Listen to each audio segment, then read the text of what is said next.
এবার লোহার ঘরে বসবাস ভাবনার কত মাস। হাওড়ার বেলগাছিয়ার ভাগাড়ের বাসিন্দাদের মনে এই এখন একটাই প্রশ্ন। ক্ষতিগ্রস্তদের জন্য অস্থায়ী বিকল্প ব্যবস্থা করা হয়েছে, আপাতত তাদের থাকার জন্য কন্টেনারের ব্যবস্থা করা হয়েছে। তবে কন্টেনারে থাকতে হবে কতদিন?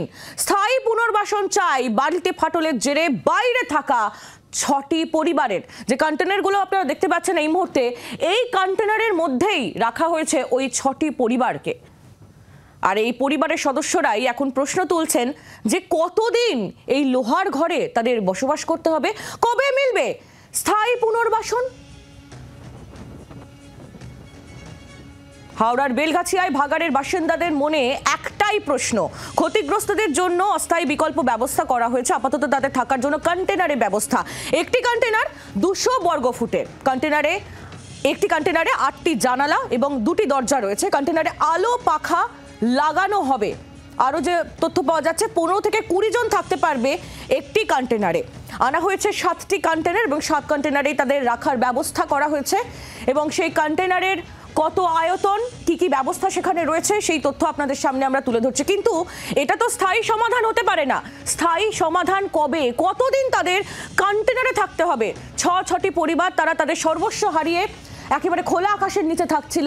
তাদের জন্য যে বিকল্প ব্যবস্থা করা হয়েছে সেটি হলো লোহার কন্টেনার। কিন্তু আর কতদিন?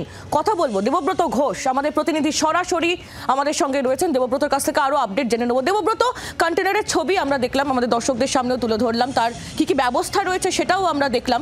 কিন্তু এই কন্টেনারে একটা মানুষ তো দীর্ঘদিন থাকতে পারে না। স্থায়ী সমাধান তো এটা হতে পারে না। স্থায়ী সমাধান কবে, কি জানা যাচ্ছে? এই সমাধান কবে সেটা এখনো পর্যন্ত নিশ্চিতভাবে প্রশাসনের তরফ থেকে জানানো হয়নি।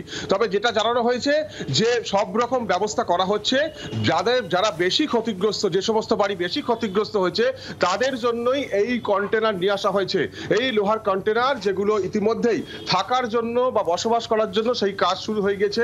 তুমি দেখতেই পাচ্ছ এখানে জানলা বসানো হচ্ছে এবং পাশাপাশি দরজা বসানো হচ্ছে, এখানে আলো পাখা সেগুলোর ব্যবস্থা করা হবে। কিন্তু প্রশ্ন উঠছে যে এই কন্টেনারের মধ্যে কতদিন সাধারণ ওখানকার বাসিন্দারা তারা থাকতে পারবেন।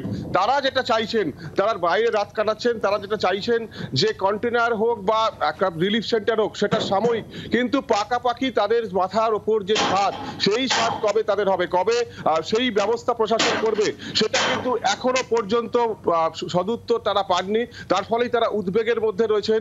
তারা আরো যেটা আশঙ্কা করছেন যে এখান থেকে তাদের অন্যত্র সরিয়ে নিয়ে যাওয়ার পর তারা পুরোপুরি বাস্তুচ্যুত হয়ে যাবেন না তো।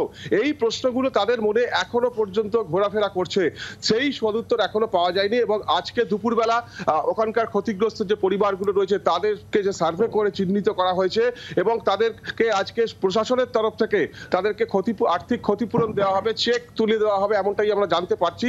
দুপুর 12টার সময় এই কর্মসূচি রয়েছে। কিন্তু যে প্রশ্নটা বারবার ধরে ঘুরে ফিরে আসছে, আমি যেটা বলছিলাম যে কবে তারা মাথার উপর ছাদ পাবে, পাকাপাকি বাড়ি তাদের কবে হবে, স্থায়ী সমাধান চাই, এই দাবি তারা তুলছেন।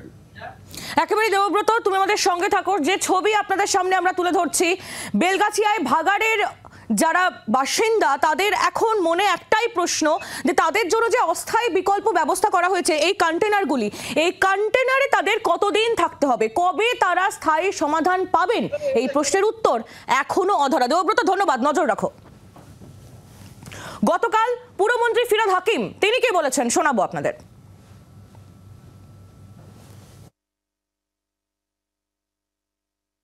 ভাগাড় এই 12-13 বছরে হয়নি। সেই ভাগাড়গুলো এমন একটা জায়গায় গেছে যেখান থেকে ধস নামছে। মুখ্যমন্ত্রী বলেছেন যে গরিব মানুষকে দেখতে আমরা ওখানে কাছাকাছি জায়গা দেখে বাংলার বাড়ি করার প্রকল্প, এবং কিছুদিনের 2-4 দিনের মধ্যে ওখানে ওটা যাতে টেম্পোরারি একটা যে বাড়িগুলো ভেঙে গেছে তাদের একটা কিছু অল্টারনেটিভ করে দেওয়া যায়, এমনকি একটা অল্টারনেটিভ আমরা খুঁজছি। তাহলে ওখানে আমরা সেগুলো দিয়ে টেম্পোরারি রাখবো, তারপর ওদের একটা জায়গা কাছাকাছি খুঁজে একটা বাংলার বাড়ি করে দেবো। বাংলার আওয়াজ, বাঙালির আবেগ, জি 24 ঘন্টা।